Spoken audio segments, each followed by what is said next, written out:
ശ്രീ യുവരാജ് ഗോകുൽ, ഇപ്പോൾ ഡോക്ടർ ഗോപകുമാർ സൂചിപ്പിച്ചതുപോലെ തന്നെ ബി ജെ പിയുടെ മുന്നിലോട്ടുള്ള വഴികൾ അത്ര സുഗമമല്ല. കാരണം ഞാൻ നേരത്തെ തന്നെ അത് വ്യക്തമാക്കിയതാണ്.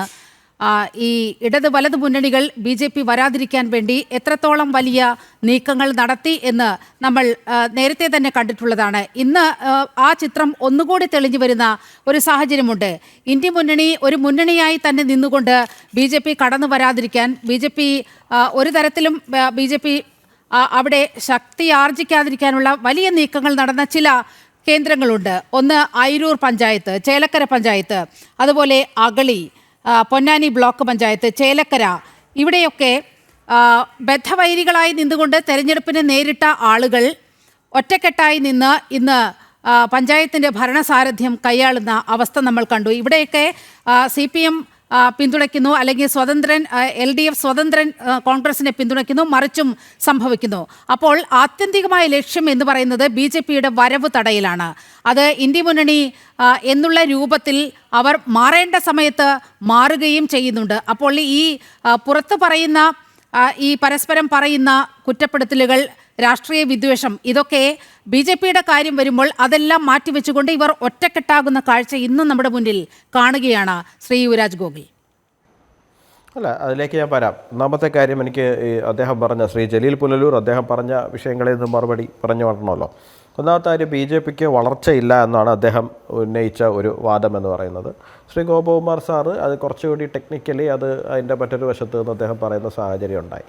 നോക്കൂ, ഈ BJPയുടെ വളർച്ച എന്ന് പറയുന്നത് കേവലമായിട്ട് കുറച്ച് ശതമാന കണക്കുകളിലോ അല്ലെങ്കിൽ ഏതെങ്കിലുമൊക്കെ മുനിസിപ്പാലിറ്റികളുടെ സീറ്റ് എണ്ണം എന്ന് പറയുന്നതിനകത്തേക്കോ മാത്രം ചുരുക്കി എഴുതേണ്ടുന്നതല്ല.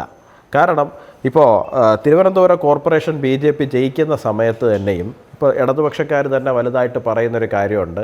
തിരുവനന്തപുരം നഗരസഭയിലെ മൊത്തം വോട്ടുകളുടെ എണ്ണം എടുത്തു കഴിഞ്ഞാൽ ഇടതുപക്ഷത്തിനാണ് വോട്ട് കൂടുതൽ, BJP കുറച്ച് വോട്ട് കുറവാണ്, 1000 വോട്ടോ 2000 വോട്ടോ മറ്റോ കുറവാണ്. പക്ഷേ അവർക്കാണ് വോട്ട് കൂടുതൽ. അപ്പോൾ അതുകൊണ്ട് അവർ തോറ്റിട്ടില്ല എന്നാണ് അവർ പറയുന്നത്.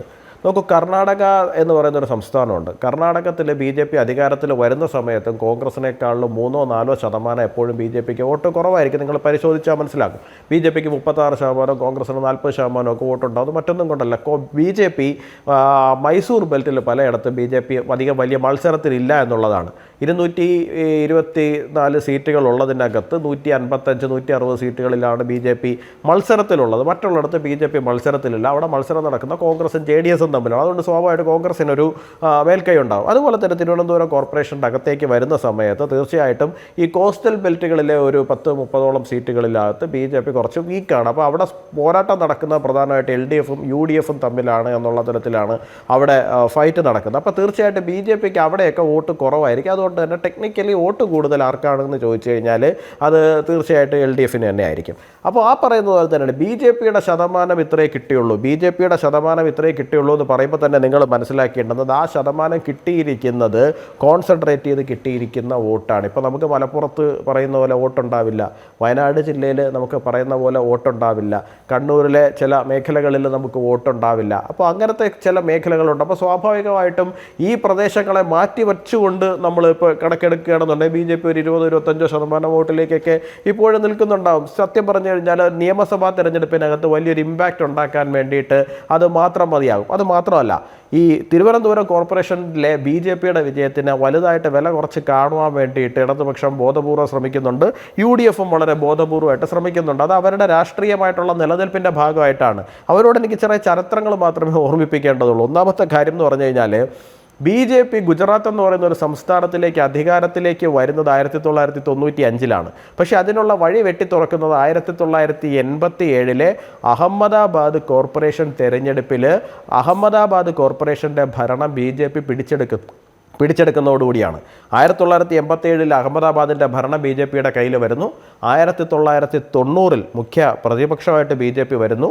1995 ഗുജറാത്തിൽ BJP അധികാരത്തിൽ വരുന്നു. 1987 അഹമ്മദാബാദ് കോർപ്പറേഷൻ BJP പിടിച്ചെടുക്കുന്ന സമയത്ത് അന്ന് ആ വിജയത്തിൻ്റെ മുഴുവൻ പുറകിൽ നിന്നൊരാൾ, മുന്നിൽ നിന്നൊരാളല്ല, പുറകിൽ നിന്നൊരാൾ, അന്ന് അധികം ആരും ചർച്ച ചെയ്യപ്പെടാതെ പോയിരുന്നൊരു പേരായിരുന്നു നരേന്ദ്ര ദാമോദർ ദാസ് മോദി എന്ന് പറയുന്ന ആ പേര്. ആ മനുഷ്യൻ പിന്നീട് വന്ന് ഭാരതത്തിൻ്റെ പ്രധാനമന്ത്രിയാവുകയും കോൺഗ്രസിനെ ഇന്നും കഴിഞ്ഞ 3 തെരഞ്ഞെടുപ്പിലായിട്ട് 3 അക്കം പോലും തൊടിയിക്കില്ല എന്ന് പറയുന്ന അവസ്ഥയിലാക്കി എത്തിച്ചിരിക്കുന്നതും ഇടതുപക്ഷത്തിനെ ത്രിപുരയിൽ നിന്ന് വരെ ഓടിച്ചു വിടുന്നതായിട്ടുള്ള സാഹചര്യവും ഒക്കെ നമ്മൾ കണ്ടതാണ്. അപ്പോൾ കോർപ്പറേഷൻ തെരഞ്ഞെടുപ്പിനെ അതിൻ്റെ വിജയത്തിനെ അത്ര ചെറുതായിട്ട് ആരും കാണേണ്ടുന്ന ഒരു കാര്യമല്ല എന്നുള്ളൊരു കാര്യം വളരെ വിനീതമായിട്ട് തന്നെ ഞങ്ങൾ ഓർമ്മിപ്പിക്കുകയാണ്. BJPക്ക് കേരളത്തിൽ സൂചി കുത്താൻ ഇടം തരില്ല എന്ന് പറഞ്ഞിരുന്ന ഇടത്ത് നിന്ന് നിങ്ങൾ കേരളത്തിലെ ഒരു 2 അക്ക പഞ്ചായത്തെങ്കിലും പിടിച്ചു കാണിക്കൂ, പിന്നെയല്ലേ നിങ്ങൾ മുനിസിപ്പാലിറ്റിയും കോർപ്പറേഷനും എന്നൊക്കെ പറഞ്ഞിരുന്ന ഇടത്ത് നിന്ന് ഇന്ന് കേരളത്തിനകത്ത് 3-4 മുനിസിപ്പാലിറ്റികൾ സുഖമായിട്ട് ഭരണത്തിലെത്താൻ പറ്റുന്നൊരു സാഹചര്യം BJPക്ക് ഉണ്ട് എന്നുള്ള കാര്യം കഴിഞ്ഞ 2 ലോക്കൽ ബോഡി തിരഞ്ഞെടുപ്പുകളായിട്ട് പ്രൂവ് ചെയ്തതാണ്. തിരുവനന്തപുരത്ത് BJP കഴിഞ്ഞ 2 തവണയായിട്ട് പ്രതിപക്ഷത്തായിരുന്നു. ഇത്തവണ നമ്മൾ അധികാരത്തിലേക്ക് വരുന്ന സാഹചര്യം ഉണ്ടായിട്ടുണ്ട്. അപ്പോൾ BJPയുടെ വളർച്ച കൃത്യമായിട്ടുള്ളൊരു തലത്തിൽ തന്നെയാണ് മുൻപോട്ട് പൊയ്ക്കൊണ്ടിരിക്കുന്നത്.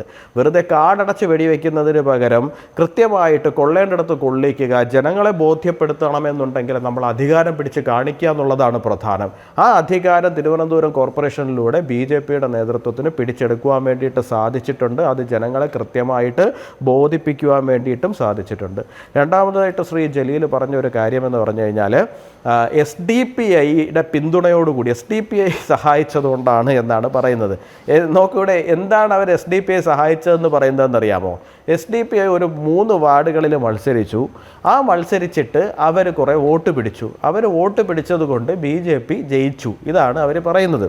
അപ്പോൾ അവരുടെ ദുഃഖം എന്ന് പറയുന്നത് SDPI അവിടെ മത്സരിക്കരുതായിരുന്നു, പകരം കാലാകാലങ്ങളായിട്ട് ഇടതുപക്ഷത്തിനും അല്ലെങ്കിൽ UDFനും തരാതരം പോലെ വോട്ട് മാറ്റി ചെയ്തുകൊണ്ടിരുന്നത് പോലെ തന്നെ അവർക്ക് വോട്ട് മറിച്ച് കൊടുക്കണമായിരുന്നു. അങ്ങനെ വോട്ട് മറിച്ച് കൊടുക്കാതെ SDPയുടെ വോട്ട് പിടിച്ചു എന്നുള്ളതിനെയാണ് BJPയുമായിട്ട് അവർ സഖ്യത്തിലായി എന്നുള്ള തലത്തിൽ അവർ പറഞ്ഞു വയ്ക്കുന്നത്. അപ്പോൾ കാലാകാലങ്ങളിൽ ഞങ്ങൾ ഉന്നയിച്ചിരുന്ന ആരോപണം ഇവിടെ ശരിയായി കൊണ്ടുവരികയാണ്. എന്താണ്? SDPI പിന്തുണയോടുകൂടിയാണ് ഇവർ BJPയെ നിയമത്തുൾപ്പെടെ പലയിടത്തും തോൽപ്പിച്ചിട്ടുള്ളത് എന്നുള്ള കാര്യം ഞങ്ങൾ ഉന്നയിച്ച ആരോപണം ശരിയാണ് എന്ന് അവരവിടെ സാധൂകരിക്കുകയാണ്. എന്തായാലും SDPയുടെ വോട്ട് മതേതര വോട്ടാണ് എന്ന് ശ്രീ ജലീൽ പുനലൂരിന് അഭിപ്രായം ഉണ്ടാവില്ലല്ലോ. SDPയുടെ വോട്ട് അതിതീവ്ര വർഗീയ വോട്ടാണ് എന്നുള്ള കാര്യത്തെക്കുറിച്ചിട്ട് അങ്ങേക്ക് യാതൊരു സംശയം ഉണ്ടാവില്ല എന്നാണ് ഞാൻ വിശ്വസിക്കുന്നത്. അപ്പോൾ നിങ്ങൾ പറയുന്നത് ആ തീവ്ര വർഗീയ വോട്ട് നിങ്ങൾക്ക് കിട്ടാത്തതിലുള്ള വിഷമമാണ് നിങ്ങളിപ്പോൾ ഇവിടെ പ്രകടിപ്പിച്ചുകൊണ്ടിരിക്കുന്നത്. അതിൻ്റെ അടിസ്ഥാനം എന്ന് പറയുന്നത് നിങ്ങളും അവരും തമ്മിൽ എന്തോ ഒരു സൗന്ദര്യപ്പിണക്കം ഉണ്ടായിട്ടുണ്ട്. ആ സൗന്ദര്യപ്പിണക്കത്തിന് അവസാന നിമിഷം വരെ നിങ്ങൾക്ക് സെറ്റിൽ ചെയ്യാൻ പറ്റാതെ പോയതുകൊണ്ടാണ് അവർ ഒറ്റയ്ക്ക് മത്സരിക്കുന്ന സാഹചര്യം ഉണ്ടായത്, നിങ്ങൾ തോൽക്കുന്ന സാഹചര്യം ഉണ്ടായത്. കാരണം അവരുടെ SDPയുടെ തന്നെ പല നേതാക്കളുടെയും പത്ര സമ്മേളനങ്ങളും പ്രസ്താവനകളിലും ഒക്കെ പറയുന്നുണ്ടായിരുന്നു എല്ലാ കാലത്തും BJPയെ ചൂണ്ടിക്കാണിച്ചിട്ട് ഞങ്ങളെ മത്സരിക്കാൻ അനുവദിക്കാതിരിക്കുകയും ഞങ്ങളുടെ വോട്ടുകൾ വില പറഞ്ഞ് വാങ്ങിക്കൊണ്ട് പോവുകയൊക്കെ ചെയ്യുന്നവർ തെരഞ്ഞെടുപ്പ് കഴിഞ്ഞ് കഴിയുമ്പോൾ ഞങ്ങളെ അസ്പർശ്യരായിട്ട് കാണുന്നു, അതിനുള്ള മറുപടി തരും എന്നാണ് അവർ പറഞ്ഞത്. അതായത് ഇനി അങ്ങോട്ട് വരുന്ന തെരഞ്ഞെടുപ്പുകളിൽ നിങ്ങൾ അവരെ പരസ്യമായിട്ട് ബാന്ധവം ചെയ്യാൻ തയ്യാറായില്ല, രഹസ്യ ബാന്ധവം മതി എന്നാണ് അവർ പറയുന്നത്. പരസ്യമായി ബാന്ധവം ചെയ്യാൻ തയ്യാറായില്ല എന്നുണ്ടെങ്കിൽ അവർ ഈ നിലപാട് തുടർന്നു കൊടുക്കുന്നു. അത് നിങ്ങളുടെ കാര്യമാണ്. നിങ്ങൾ പരസ്യമായി പറയണോ രഹസ്യമായി പണിക്ക് പോകണോ എന്നൊക്കെ ഉള്ള കാര്യം നിങ്ങൾ ആലോചിക്കുക, നിങ്ങൾ തീരുമാനിക്കുക. നിങ്ങളുടെ B ടീമോ C ടീമോ ഒന്നുമല്ല, നിങ്ങളുടെ മുന്നണിയിലെ തന്നെ ഒരു അദൃശ്യ കക്ഷിയാണ് അവർ. അപ്പോൾ നിങ്ങൾ ആ തലത്തിലേക്ക് ആ കാര്യങ്ങളെ കൊണ്ടുപോകാനും സെറ്റിൽ ചെയ്യാനും വേണ്ടിയിട്ടുള്ള പരിശ്രമം നടത്തുക എന്നുള്ളതാണ് എനിക്ക് പറയാനുള്ളത്. എന്തായാലും BJPയെ സംബന്ധിച്ചിടത്തോളം, ഞങ്ങൾ പ്രവർത്തകരെ സംബന്ധിച്ചിടത്തോളം മാരാർജി ഭവൻ്റെ മുന്നിൽ ഇന്ന് മേയറുടെ കാർ കിടപ്പുണ്ട്, ഡെപ്യൂട്ടി മേയറുടെ കാറ് കിടപ്പുണ്ട്, നാളെ അവിടെ MLAമാരുടെ കാറുകൾ നിരന്ന് കിടക്കും. അത് കഴിയുമ്പോൾ അവിടെ മുഖ്യമന്ത്രിയുടെ കാർ ഉൾപ്പെടെ വന്ന് കിടക്കുന്ന ദിവസം വിദൂരമല്ല എന്ന് ഓർമ്മിപ്പിക്കുകയാണ്. യെസ്, അതാണ് BJP പങ്കുവയ്ക്കുന്ന പ്രതീക്ഷ.